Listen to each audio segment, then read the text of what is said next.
And we finished the first two paragraphs.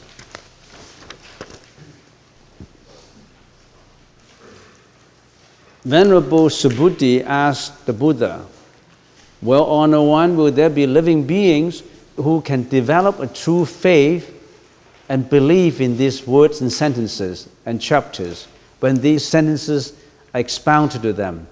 So Subhuti worried that in the future, not many followers would believe in this teaching. So the Buddha replied, "Do not speak like that. 500 years after the Tathagata has passed away, there will be those people who will observe the rules of morality and perform good deeds. Of course, these good deeds will result in good blessing, and these people will be able to develop faith and confidence in these sentences, that there is truth in it." So the Buddha confirmed that there are bodhisattvas in the future who would have faith and believe in such teaching, because this teaching is profound, that this is a teaching of emptiness, a teaching of sunyata.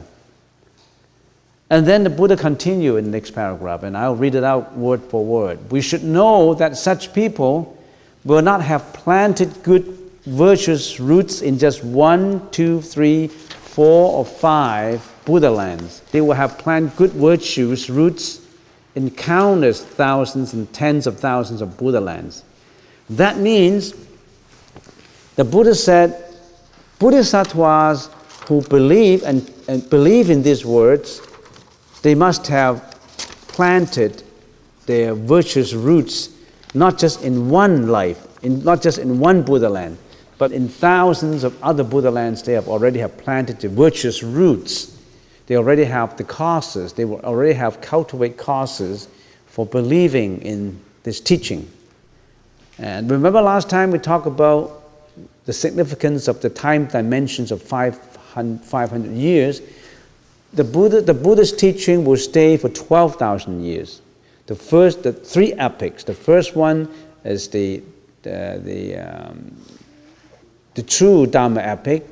The second is the resembling Dharma epoch for another 1,000 years.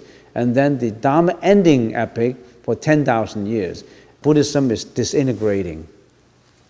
So, next paragraph, upon hearing these sentences, there will arise in them a single thought of pure faith, Subhuti.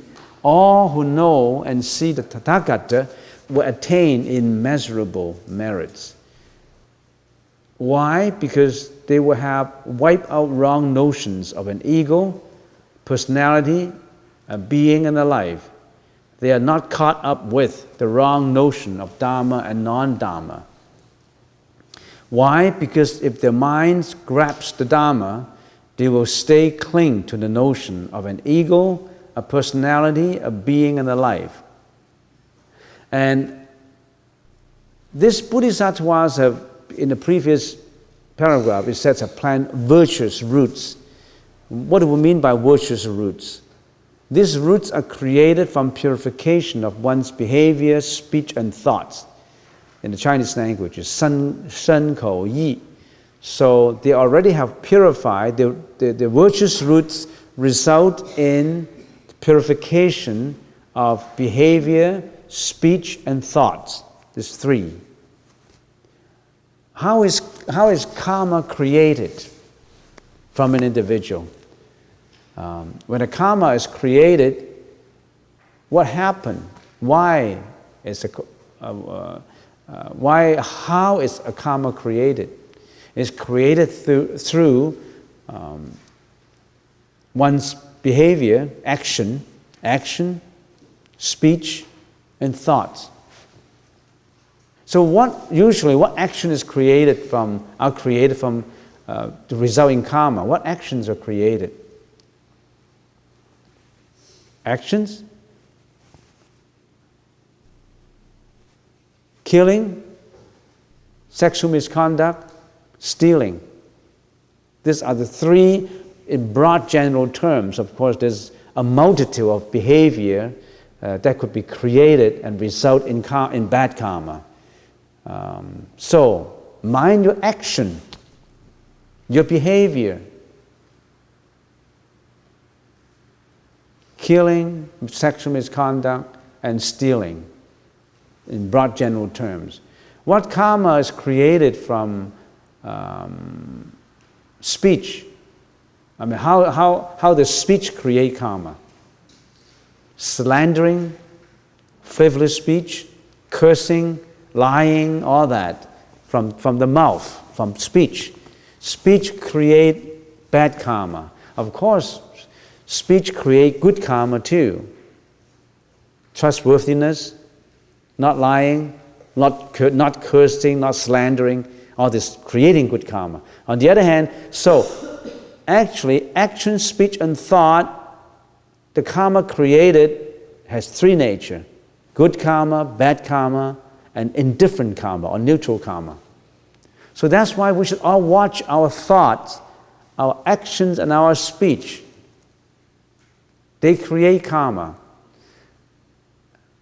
If karma is created, you subject yourself to retribution. What is retribution? The karma will lead to certain effects. There's a cause, there's effect. Nobody can avoid the effect if you have cultivated the cause. So, virtuous roots means that karma is good karma is created because it's virtuous. Virtuous karma is created from action, speech, and thought. How do you create virtuous karma from behavior, speech, and thought? Through what? Through the observance of precepts, through practicing meditation, through practicing the 6 paramitas. What are the 6 paramitas? Giving or generosity, observance of precepts or morality, tolerance, endurances, patience, and diligence, hard working, and meditation, and wisdom. Cultivate your wisdom. When it comes to simple terms, building up virtuous roots is nothing but watching your behavior, your speech, and thoughts. So this is about cultivating ourselves. So what is Buddhism, first-time comers? Is it Buddhism just about meditation and sitting in there and doing nothing and empty thought? It's about yourself, how to better yourself through your action, your behavior, your speech, and your thought, through your mind. How do you better yourself? Through mind, purification of your mind. Purifying your mind, that means you purify your thought. Purify your thought, you're cultivating virtuous roots. So, Bodhisattvas, when they are doing all this, when they're purifying themselves, speech, action, and thought, through observance of precept, practicing meditation, and practicing the 6 paramitas, when doing all that, after they have done that, in the process of doing that, they should not grasp to them too. They should not say, oh, I have done these good deeds. They should not grasp to it. So it says here, if they grasp to the Dharma, they will cling to the notion of ego, personality, being, and a life. So if they grasp to it, they would cling to the notion. They would cling to the 4 fallacious notions. What are the 4 fallacious notions? Ego, personality, beings, and life. In the Chinese language, 我相, 人相, 众生相, 寿解相. So it's all logically flow like that. The first 6 sections, the first 6 chapters, they flow logically into doing virtuous roots, cultivating virtuous roots, and not attaching and clinging to them by not following into the trap of the 4 fallacious notions. Do you understand the meaning of the four fallacious notions? The four wrong notions? What is ego and what is personality, what is beings and what is life? 我相, 人相, 众生相, 寿者相. What do they mean? If you don't even know the four fallacious notions, how can you continue the Diamond Sutra? That's the basic in the first 6 chapters. Not clinging to the four notions and not clinging to the 3 notions of the 6 paramitas. The giver, the recipient, and the notion of giving. In dana, in giving, in generosity. Different, eh? The three attachment, the notions of attachment, and the 3 fallacious notions of ego, personality, beings, and life. How do we analyze these four fallacious notions? How can we always remember the 4 fallacious notions? It's easy to remember considering the world. 我相, 人相, 众生相, 寿者相. 它什么意思? You always have to remember the meaning of it. What is ego? What is ego? The first one, the first wrong notion is ego. What is ego? That's me, that's I, my attachment. This is egoistic. Everybody has that ego. It's like a prison. You are living in the prison of your own ego. And that results in many, many problems. Being egoistic results in a lot of problems. I don't even have to delineate them for you. So ego. So when you think about the 4 fallacious notions, you think about yourself, which is the ego, and the ego of others too. Personality, of the egos of all others. Because of this subject, you have that object.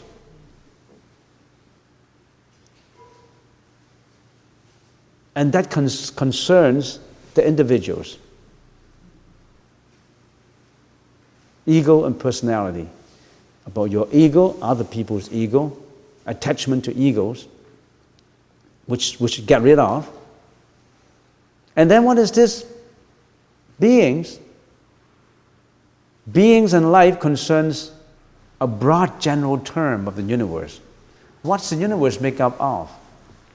Time and space.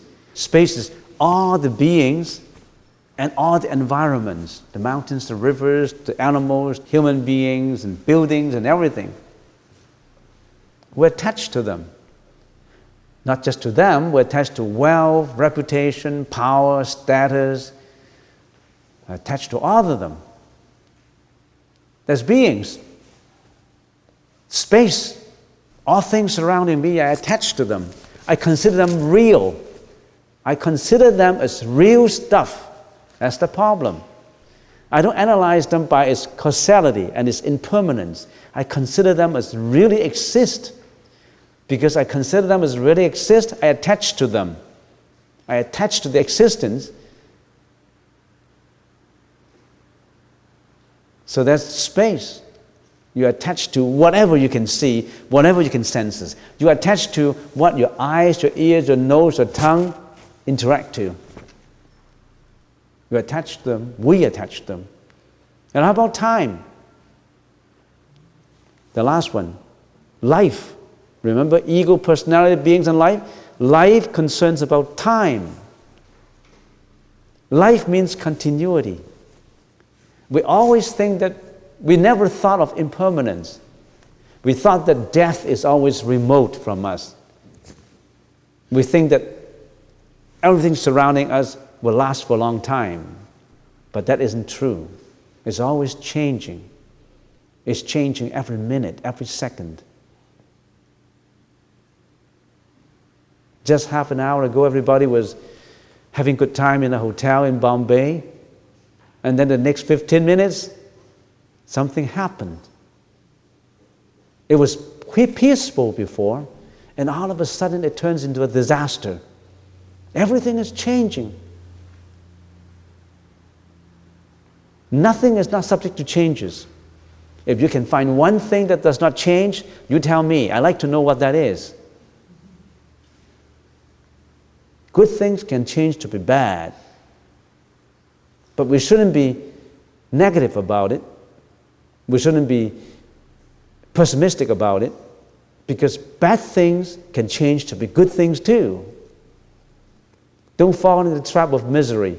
Don't fall into the trap of depression. Good things change to be best, better thing. Bad things can be good things can be bad thing. It's all in our mind. If your mind is purified, you're doing it in the right way. If your mind is polluted, you're not going in the right way. So what is ultimately the most important? Your mind, our mind. What is Buddhism is all about? Is that about prostration and burning an incense and looking at those decorative flowers and statues and beautiful temple? It's not about that. It's about the mind, the study of the mind. Do you care to study the mind or not? Or you don't care? You just go on every day as a sentient being, and when the time comes up, you say sayonara to your own body, because you go. Because that time will come up. I would like to read on to the next one. Why? Because if their mind grabs the Dharma, they will still cling to the notion of an ego, a personality, and a being and a life. Now, if you don't cling to the four fallacious notions, that means you don't cling to ego, personality, a being, and a life. And then you said to yourself, yes, there is an understanding in me. There is a Dharma in me, which I believe. I don't grasp these four things. I don't grasp that. Now that becomes a grasping in itself, because you believe that you believe that you should empty the ego, the personality, the beings, and the life. Now that itself is an attachment. So it says, even that Dharma, don't attach to it. Don't attach the notion that these four notions are wrong and I maintain it and we shouldn't be egoistic. Even that has to go. The four fallacious notion is a Dharma. Even that Dharma, grasping that Dharma should go. And the next paragraph. Therefore, one should not grasp and hold on to the notion of Dharma, nor that of non-Dharma. You see, attachment to emptiness, attachment to the Dharma, to emptiness, is a disease as much as attachment to existence itself. You attach to emptiness, it itself is a disease, it's worse as attaching to existence. Those who continue to use this medicine of emptiness after they have gained possession of wisdom, they will only get sick again, because you're attached to emptiness now. So first of all, you let go of ego, personality, beings, and life. And then you set up this Dharma, emptiness, because you empty them out. Even emptiness has to go. So the Dharma has to go. And even eliminating the Dharma of emptying the emptiness has to go. So there's no Dharma. So when there's nothing, what happened? The question comes up is, in the Chinese language, 无我相、人相、众生相、受解相、非法相、非法相、无非法相. If you get rid of all that, what do I have? You get rid of everything, what comes up? If you get rid of everything, what comes up? You know what comes up? Wisdom comes up. Last paragraph. This is why Tathagata always said, Bhikshus, you should know that the Dharma I expound is likened to a raft. Even the Dharma should be cast aside. how much more so the non-Dharma? All teaching must be abandoned, not to mention non-teachings. So it's a raft. You need a raft to go to Victoria. If you don't have a raft, this is just an example. If you don't have a ship, if you don't have a boat, how can you go to Victoria? How can you go to Vancouver Island? So you need a raft. You need a raft to go there, to cross the river, the water, and once you reach it, you should cast aside the raft. Don't hang on to the raft. Leave the boat. If you don't leave the boat, how can you get ashore? Don't attach to the boat. So, no ego, no personality, no beings, no life, no Dharma, no Dharma. Everything is negated, negated, negated. By negation. And then if everything is negated, what comes up? I'm worrying. If there's nothing, what comes up? Prajna comes up.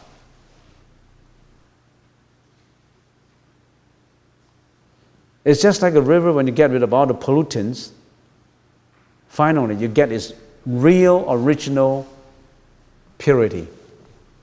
No more pollutants. But our job is to get rid of those pollutants, because the purity of it is always there. The purity is already there. It always exists there. You don't have to worry about finding it. Once all the pollutants were removed, purity comes up. And what happens when purity comes up? People like to know, what do I get when purity comes up? When purity comes up, there's two things you get. The first thing is, you don't have an ego anymore. No ego, no I. When there's no ego, what result is you have no mental defilements. No trouble, no worry, no anxiety, no disappointment, no fear, no greediness, no jealousy, no hatred, no violence. Nothing of that left, because there's no mental defilements. Nothing got left about that. And when we reach that stage, that's an arahat stage. Then you are away from life and death. No more reincarnation. No more life and death. And then there's another stage that if you continue,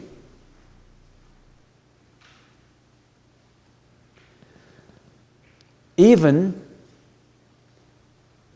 what stays behind as the Dharma, the Nirvana, even Nirvana itself is gotten rid of.